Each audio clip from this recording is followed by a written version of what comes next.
संघर्ष यानी कि स्ट्रगल। यह संघर्ष है छोटा सा शब्द, पर इसकी व्याख्या विशाल है। संघर्ष के बिना जीवन नहीं और बिना संघर्ष किए सफलता हासिल करना असंभव है। इसलिए जीवन में आगे बढ़ते समय संघर्ष करना पड़े तो निडर होकर आगे बढ़े, क्योंकि संघर्ष ही आपको जीवन में सफलता की सीढ़ी चढ़ने में मदद करेगा। वास्तव में देखा जाए तो संघर्ष ही जीवन है। संसार में बिना संघर्ष किए कुछ भी हासिल करना संभव नहीं है। इस संसार का हर प्राणी किसी न किसी रूप में संघर्षरत है। जैसे मानव का बाल अवस्था में खड़ा होकर चलने के लिए संघर्ष, जवानी में कुछ बनने के लिए संघर्ष, प्रौढ़ अवस्था में पारिवारिक सुख के लिए संघर्ष और बुढ़ापे में बचे हुए दिन काटने के लिए संघर्ष। यानी इंसान जब तक इस संसार में है तब तक संघर्ष उसके साथ ही चलने वाला है। इसलिए हर व्यक्ति को संघर्ष से दोस्ती कर लेनी चाहिए, प्रसन्नता के साथ उन्हें अपनाना चाहिए और उत्साह के साथ जीवन में आगे बढ़ते रहना चाहिए, क्योंकि संघर्ष ही हर व्यक्ति को कठिन से कठिन डगर को भी पार करने में मदद करता है। आइए आज हम आपको एक तितली की एक ऐसी कहानी से रूबरू कराएंगे जो आपको हर चुनौतियों का, हर संघर्षों का सामना करने में मजबूर कर देगी।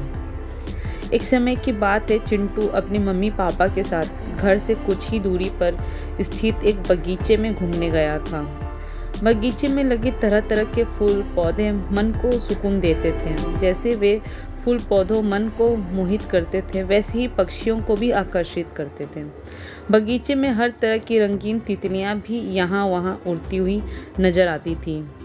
चिंटू बगीचे में खिलने में मग्न था। तभी उसकी नज़र एक खूबसूरत तितली पर गई जो एक पौधे के इर्द गिर्द उड़ रही थी। उसी पौधे के एक टहनी से लटकता हुआ तितली का कोकून, तितली का अंडा जिससे उसके बच्चे निकलते हैं, चिंटू को दिखाई दिया। वो उस कोकून को देखकर अचंभित हुआ और उस कोकून के पास जाकर बैठ गया।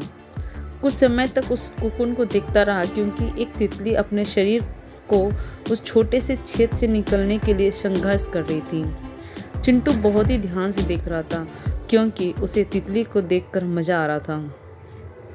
वो तितली बहुत ही संघर्ष कर रही थी, पर वो कोकून से बाहर नहीं निकल पा रही थी। अंडे से बाहर आने के लिए बहुत संघर्ष करने के बाद कुछ समय के लिए वो शांत हो गई। तितली को शांत देखकर चिंटू विचार में पड़ गया। वो सोचने लगा कि शायद वो कोकून में अटक गई है, इसलिए बाहर नहीं निकल पा रही है। उसे लगा तितली की मदद करनी चाहिए। चिंटू ने किसी चीज़ से कोकून के छोटे छेद को बड़ा कर दिया और वो तितली आसानी से बाहर आ गई। हालांकि उसका शरीर सूजा हुआ और पंख छोटे और सिकुड़े हुए थे। तितली के कोकून से बाहर आते ही चिंटू बहुत खुश हुआ, क्योंकि उसे लगता था कि उसने तितली की मदद करके अच्छा काम किया है। तितली अंडे से बाहर तो आ गई, पर वो उड़ नहीं पा रही थी। काफ़ी समय हो गया था, पर तितली के ना उड़ने से चिंटू गहरे सोच में पड़ गया। चिंटू ने अपनी माँ को बुलाकर ये सारा वाक्य बताया। तब माँ ने चिंटू को समझाया, बेटा तुमने इस तितली के साथ बहुत ही गलत किया। वो अब कभी उड़ नहीं पाएगी, ऐसे ही रेंगते हुए अपना जीवन व्यतीत करेगी। यह बात सुनकर चिंटू ने अपनी माँ से पूछा, पर क्यों? तब चिंटू की माँ ने उसे समझाते हुए बताया, तितली का कोकून से बाहर आने का यह तरीका प्राकृतिक है।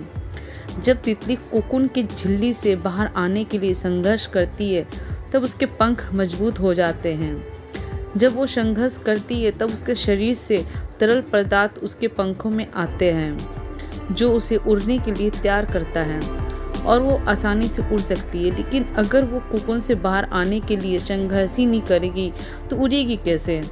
माँ की ये बातें सुनकर चिंटू को बहुत दुख हुआ, लेकिन चिंटू अब ये जान चुका था कि जीवन में संघर्ष करना बहुत ही ज़रूरी है, नहीं तो आदमी कमज़ोर हो जाता है और जीवन में आगे नहीं बढ़ पाता है।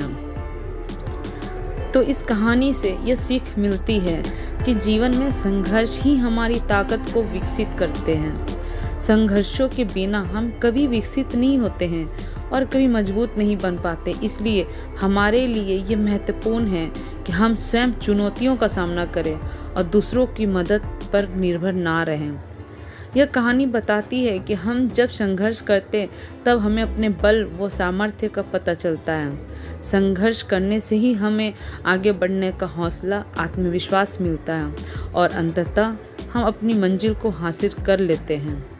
संघर्ष हमें जीवन का अनुभव कराता है, सतत सक्रिय बनाता है और हमें जीना सिखाता है। संघर्ष का दामन थाम कर न केवल हम आगे बढ़ते हैं बल्कि जीवन जीने की सही अंदाज को, आनंद को अनुभव कर पाते हैं। आशा करते हैं तितली की ये संघर्ष की कहानी आपको जीवन में आगे बढ़ने के लिए मददगार साबित होगी। तो संघर्ष को लेकर आपकी क्या राय है ज़रूर कमेंट करें और कहानी अगर अच्छी लगी हो तो प्लीज़ इसे लाइक करें, सब्सक्राइब करें। Thank you.